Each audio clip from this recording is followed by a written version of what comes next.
Wow. Do you see those moves? You know, I'm sure it's the moves.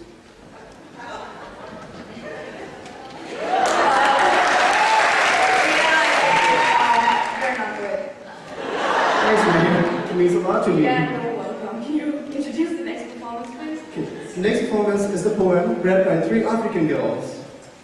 The poet said, "The loss of national identity is the greatest defeat a nation can know, and it is inevitable under the contemporary form of colonization. These words hold true for any nation that has been governed by imperial powers." The dialogue between European colonialists and Mama Africa seeks to explore both perspectives. The poetry, this story, is composed by Bessa Molo, and Veiling Africa by Kemma Nwana, and Africa by David Dio. The poetry allows Africa to tell her story. Ladies and gentlemen, African poetry.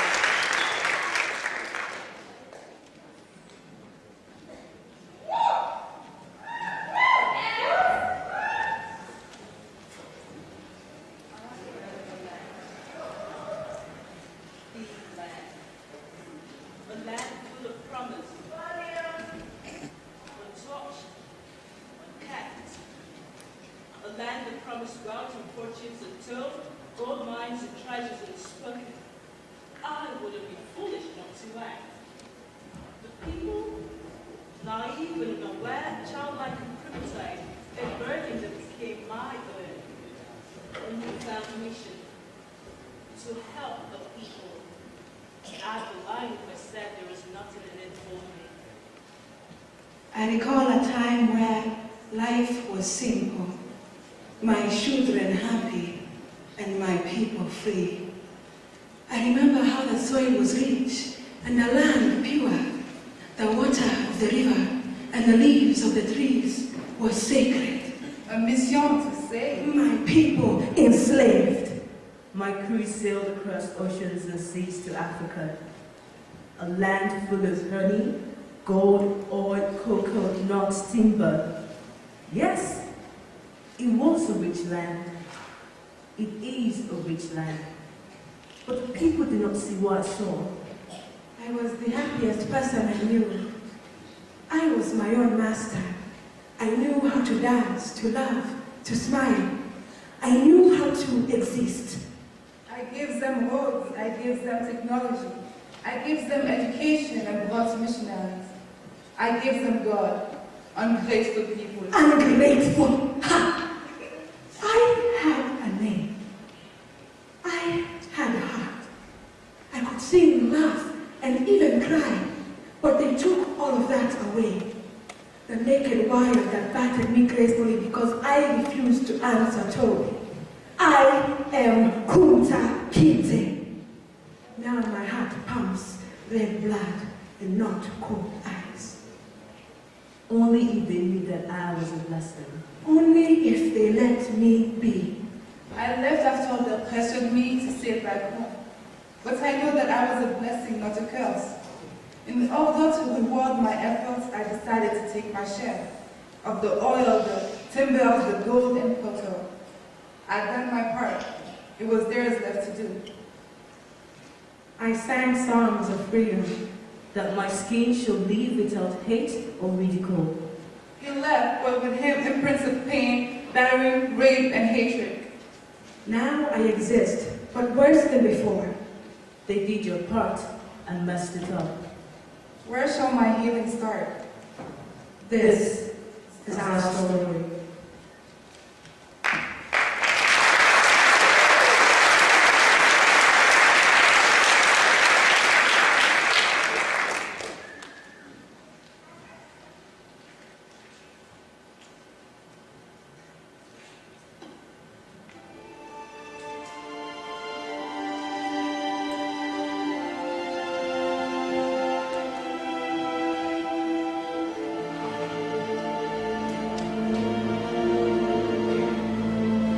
This story shall speak of the wicked mind that hid away the golden lines of folded lips and whiny faces wreaked by the havoc of time. So what can I do if my past follows me? Let the black skin live without hate or ridicule. colored scheme were fed without choice or sorrow. For many times, I considered that cool, but now I think it's so much of it to follow. Africa, my Africa. Africa of proud warriors and ancestral savannas. Africa of whom my grandmother sings on the banks of the distant river. This story shall make no mistake. This story shall speak of time, time unspoken, time undefined. This story will speak of the time inside of you. Sunlight flashing through my eyes. I hear echoes of sorrow. My joys of motherhood never on the suffer side. And mediocre is my name. But your blood flows in my veins, your beautiful black blood that irrigates the fields, the blood of your sweat, the sweat of your work, the work of your slavery. This story shall name names, names like Mandela, Kenyatta, Nkrumah, Obama, Martin Luther King, and yes, Haile Selassie, King, and Rosa Parks. I live for a better tomorrow, but it comes with terrific pain, making me numb with terror. And my children stolen by poverty. Africa, tell me, Africa, is this your back that is bent? This bag that never breaks under the weight of humiliation, this bag trembling with red scars and saying no to the whip under the midday sun. This story is not crying wolf anymore. The tearless cries of yesteryears of racism and materialism, because this story is not dead. I sang songs of freedom and redemption. I cried that I should look my brother in the sunlight.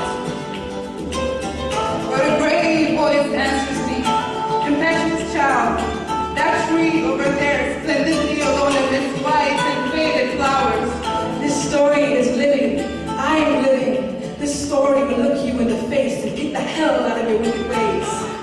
Because this story can see the future. With Mandela came South Africa's freedom, yet too late to erase the gigantic pain. Africa and all in it was elevated to Mandela's victory. However, the wounds still keep bleeding. That is your Africa springing up anew, springing up patiently, obstinately, whose fruit bit by bit acquires the bitter taste of liberty. This story has not begun, the narrator is not yet born. This story is an awakening, a realization. Yes, this story lights no coward. I told of pins and needles for success. I laughed and cried for triumph, and gradually I took the race by the narrow road, filled with thorns and ridges. But even at that, I took the road and I was few my doubters. The story will disappoint you. It will leave you thinking and hating yourself. It will scold you and ask for words. Because this story is not from Facebook or Twitter. This story is no quitter but a drum. The powerful Ashanti, Mau Mau, Nyambigi warriors. This story is Uhuru Kenya, Uhuru Namibia, Uhuru Soweto, Uhuru Africa. I am victory. Swimming in riches and drowning in glory, I began to live on the moon. The sun ever glowing through trees that shield my land. Smiles tracing its way around my mouth, and as I walked the church to see, I realized it was all a dream. The story will not cry with you when you start to. This story is a movement, a massive movement. It will ignore you, it will move on, because this story is not petty. This story will not change you, it will teach you. Kick the dumb out of you till you wake up. This story will not stop. Then at last, through oil and riches came my way, wildness of animals as my shield, the longest river to feed my ancestry. I produced indeed the first man of color to lead an American dream. You will try to stop this story, but this story is unstoppable. It is the river Nile that will nourish and feed you and clean your wounds. Wounds sustained by the infidel guns. I am not petty, not less mighty. This story will do this, yes that. This story will leave. I'm leaving. This story is to be continued. These are some of the things I will say if only you can let my color live. I am Africa, and Africa has spoken.